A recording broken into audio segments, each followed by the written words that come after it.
ಅಡುಗೆ ಭಟ್ರು ಮದುವೆ ಮನೆಗಳಲ್ಲಿ ಮಾಡೋ ಥರ ನಾವು ಮನೆಯಲ್ಲೇ ವಾಂಗಿಬಾತನ್ನು ಮಾಡಿದರೆ ತುಂಬಾ ಚೆನ್ನಾಗಿರುತ್ತೆ. ಅವ್ರ ಶೈಲಿಯಲ್ಲೇ ಇವತ್ತು ಮನೆಯಲ್ಲೇ ವಾಂಗಿಬಾತನ್ನು ಮಾಡೋಣ. ಹೇಗೆ ಮಾಡೋದು ಅಂತೇಳಿ ನೋಡ್ಕೊಳ್ಳೋಣ. Welcome back to my channel Sonu special. Stove ಮೇಲೆ ಒಂದು ಫ್ರೈಯಿಂಗ್ ಪ್ಯಾನ್ ಇಟ್ಕೊಂಡಿದ್ದೀನಿ. ಇದಕ್ಕೆ ಒಂದು 2 ರಿಂದ 3 ಟೇಬಲ್ ಸ್ಪೂನಷ್ಟು ಅಡುಗೆ ಎಣ್ಣೆ ಸೇರಿಸ್ಕೊಳ್ತಾ ಇದ್ದೀನಿ. ಅಡುಗೆ ಎಣ್ಣೆ ಸ್ವಲ್ಪ ಬಿಸಿ ಆದಮೇಲೆ 1 ಟೇಬಲ್ ಸ್ಪೂನಷ್ಟು ಕಡಲೆಬೇಳೆ ಹಾಗೆ ಒಂದು ಅರ್ಧ ಟೀ ಸ್ಪೂನಷ್ಟು ಸಾಸಿವೆ ಸೇರಿಸ್ಕೊಳ್ತಾ ಇದ್ದೀನಿ. ಜೊತೆಗೆ ಕರಿಬೇವು ಹಾಗೆ ಒಂದು ಪಲಾವ್ ಎಲೆ, ಒಂದು ದೊಡ್ಡ ಗಾತ್ರದ ಈರುಳ್ಳಿನ ಉದ್ದುದವಾಗಿ ಹೆಚ್ಚಿಟ್ಕೊಂಡಿದ್ದೆ. ಈರುಳ್ಳಿನ ಸೇರಿಸ್ಕೊಂಡು ಈರುಳ್ಳಿ ಕೆಂಪಗಾಗೋವರೆಗೂ ಬಾಡಿಸ್ಕೊಳ್ಬೇಕು. ಹಾಗೆ ನಿಮ್ಮ ಹತ್ರ ಹಸಿ ಬಟಾಣಿ ಇದ್ದರೆ ಹಸಿ ಬಟಾಣಿನ ಸೇರಿಸ್ಕೊಳ್ಳಿ. ನಾನಿಲ್ಲಿ ಫ್ರೋಝನ್ ಬಟಾಣಿನ ಸೇರಿಸ್ಕೊಳ್ತಾ ಇದ್ದೀನಿ. ಒಂದು ಅರ್ಧ ಕಪ್ಪಷ್ಟು ಸೇರಿಸ್ಕೊಂಡಿದ್ದೀನಿ. ಇದನ್ನು ಕೂಡ ಚೆನ್ನಾಗಿ ಫ್ರೈ ಮಾಡ್ಕೊಳ್ಬೇಕು. ಬಟಾಣಿ ಇಷ್ಟ ಇಲ್ಲ ಅಂದರೆ ಸ್ಕಿಪ್ ಮಾಡ್ಕೊಳ್ಬೋದು. ಹಾಗೆ 1 ಟೀ ಸ್ಪೂನಷ್ಟು ಶುಂಠಿ ಬೆಳ್ಳುಳ್ಳಿ ಪೇಸ್ಟನ್ನು ಕೂಡ ಸೇರಿಸ್ಕೊಂಡಿದ್ದೀನಿ. ಹೋಮ್ ಮೇಡ್ ಶುಂಠಿ ಬೆಳ್ಳುಳ್ಳಿ ಪೇಸ್ಟು. ರೆಸಿಪಿ ನೋಡಿಲ್ಲ ಅಂತ ಅಂದರೆ ಲಿಂಕ್ನ ಡಿಸ್ಕ್ರಿಪ್ಷನ್ ಬಾಕ್ಸಲ್ಲಿ ಹಾಕಿರ್ತೀನಿ, ಒಂದ್ಸಲ ಚೆಕ್ ಮಾಡಿ. ಈ ಶುಂಠಿ ಬೆಳ್ಳುಳ್ಳಿ ಪೇಸ್ಟು ನಿಜಕ್ಕೂ ಒಂದು ಒಳ್ಳೆ ಫ್ಲೇವರ್ ಕೊಡುತ್ತೆ, ತುಂಬಾ ಚೆನ್ನಾಗಿರುತ್ತೆ.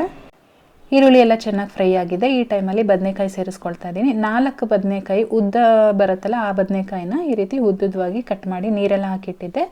ಈ ಬದನೆಕಾಯಿ ಎಲ್ಲ ಸೇರಿಸ್ಕೊಂಡಾದ್ಮೇಲೆ ಚೆನ್ನಾಗಿ ಫ್ರೈ ಮಾಡಬೇಕು. ಅದರ ಜೊತೆಗೆ ನಾನಿಲ್ಲಿ ರುಚಿಗೆ ತಕ್ಕಷ್ಟು ಉಪ್ಪನ್ನು ಕೂಡ ಸೇರಿಸ್ಕೊಳ್ತಾ ಇದ್ದೀನಿ. ಉಪ್ಪು ಹಾಕೋದ್ರಿಂದ ಬದನೆಕಾಯಿ ಬೇಗನೆ ಬೇಯುತ್ತೆ. ಒಗ್ಗರಣೆಯಲ್ಲಿ ಎಲ್ಲದನ್ನು ಕೂಡ ಚೆನ್ನಾಗಿ ಈ ರೀತಿ ಮಿಕ್ಸ್ ಮಾಡಿ ಆದಮೇಲೆ ಒಂದು ಲಿಡ್ ಕ್ಲೋಸ್ ಮಾಡಿ ಒಂದು 5 ನಿಮಿಷ ಲೋ ಫ್ಲೇಮಲ್ಲಿ ಇಟ್ಕೊಂಡು ಬೇಯಿಸ್ಕೊಳ್ಳಿ. ಆವಾಗ ಬೇಗನೆ ಸಾಫ್ಟ್ ಆಗುತ್ತೆ.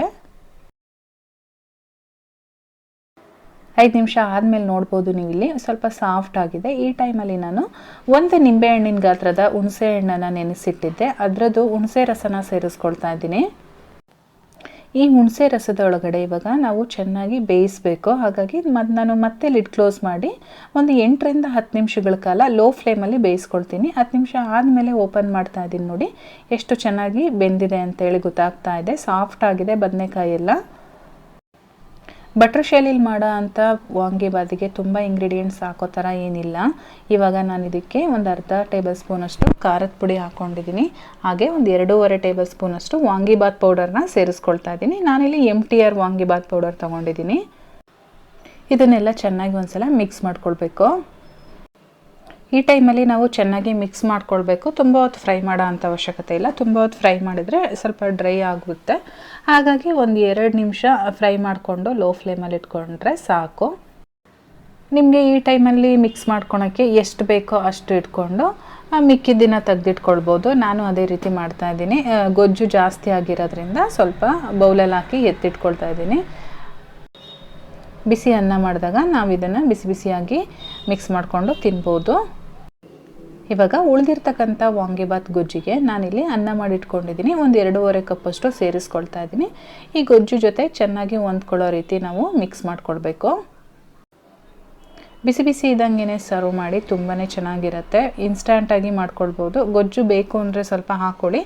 ಹಾಗೆ ಏನಾದರೂ ಉಪ್ಪು ಬೇಕು ಅಂತ ಅಂದ್ರೂ ಕೂಡ ಈ ಟೈಮಲ್ಲಿ ಸೇರಿಸ್ಕೊಳ್ಳಿ. ಇವಾಗ ಅಡುಗೆ ಭಟ್ರು ಶೈಲಿಯಲ್ಲಿ ವಾಂಗಿಬಾತ್ ರೆಡಿಯಾಗಿದೆ. ಈ ವಾಂಗಿಬಾತನ್ನು ನಾವು ಒಂದು 10 ನಿಮಿಷದಲ್ಲೆಲ್ಲ ಮಾಡ್ಕೊಳ್ಬೋದು. ನೀವು ಟ್ರೈ ಮಾಡಿ ಹೇಗೆ ಬಂತು ಅಂತೇಳಿ ನನಗೆ ಕಮೆಂಟ್ ಮಾಡಿ ತಿಳಿಸಿ. ಇಷ್ಟ ಆಗಿದರೆ ಒಂದು ಲೈಕ್ ಮಾಡಿ. ತುಂಬ ಇಷ್ಟ ಆಗಿದರೆ ಸಬ್ಸ್ಕ್ರೈಬ್ ಮಾಡ್ಕೊಳೋದಂತೂ ಮರಿಬೇಡಿ. ನಾನು ಮತ್ತೆ ಸಿಗ್ತೀನಿ ಮುಂದಿನ ವೀಡಿಯೋದಲ್ಲಿ. Thank you.